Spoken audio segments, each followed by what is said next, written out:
지난 23일 이재명 대표가 민주당은 본시 중도 정당이라고 주장을 했습니다. 최근까지 중도 보수 타령을 하더니 어제는 당내 반발을 의식했는지 슬그머니 보수라는 표현을 내려놓았습니다. 민주당이 자신의 정체성을 어떻게 규정하는지는 중요하지 않습니다. 집권 당시 어떤 정치를 했는지가 바로 정체성입니다.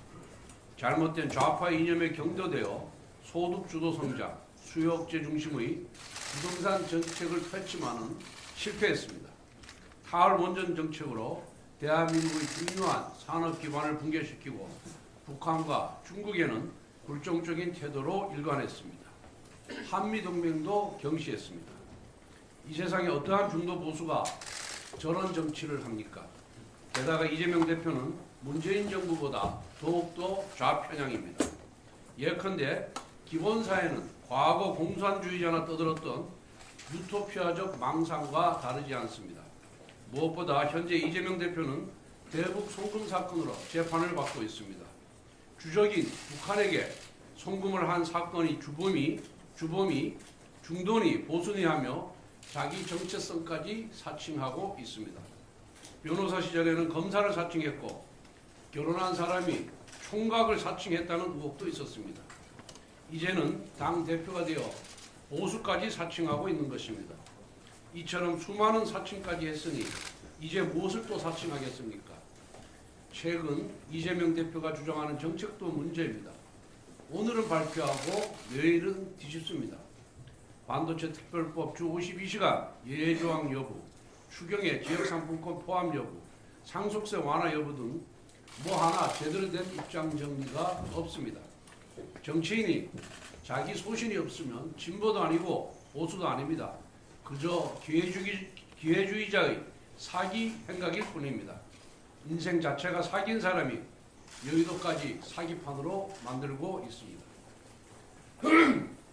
좌파 정당 민주당이 불법파업조장법, 즉 노조법 제2조 3조 개정안을 또다시 발의했습니다. 현 정부 들어 벌써 세 번째입니다. 이 법은 노조법상 사용자의 범위를 확대하고 근로자가 아닌 자의 노조 가입을 허용하고 불법 파업에 대한 기업의 손해배상 청구를 제한함에 따라 기업 현장을 1년 365일 파업 현장으로 만들겠다는 법입니다. 우리 헌법의 근간인 사유재산 제도의 핵심인 재산권을 제한하는 위험적인 법률입니다. 기업의 성장 발전이 곧 국가경제의 발전이라면서 기업을 적극 지원해야 한다라고 했던 신년 기재 헤게모니 잉크가 채 마르기도 전에 이재명표 민주당의 대표적인 반기업 악법을 다시 추진하기 시작한 것입니다. 이러니까 많은 국민들께서 도대체 이재명 대표가 말하는 대한민국은 어디로 나아갈 것인지 종잡을 수 없고 불안하다고 지적하는 것입니다.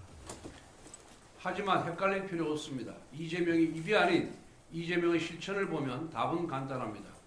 이재명표 민주당은 근본적으로 반기업, 반시장, 반자유 좌파 정당. 이재명표 우클릭은 언제나 말잔치에 불과하지만 이재명표 좌파 정책은 언제나 입법이란 실천으로 뒷받침됩니다. 민주당이라는 트럭의 운전수는 좌충 우돌 난폭 운전 이재명 대표이지만 트럭의 주인은 민주노총입니다. 민주노총의 핵심 이익을 거스르는 정책은 추진할 수 없는 당이 민주당입니다.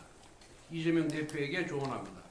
온갖 화려한 레토릭을 동원해서 반기업 좌파 본색을 은폐하려 들수록 이재명 대표에 대한 국민들의 불안감만 더욱 커질 뿐입니다. 오락가락한다고 평가한 언론을 탄압한다고 해서 해결될 일이 아닙니다. 이재명 대표를 향한 국민의 불안한 시선을 생각하면 오락가락이라는 평가도 너무 점잖은 표현입니다. 좌충우돌 만취운전이 맞습니다.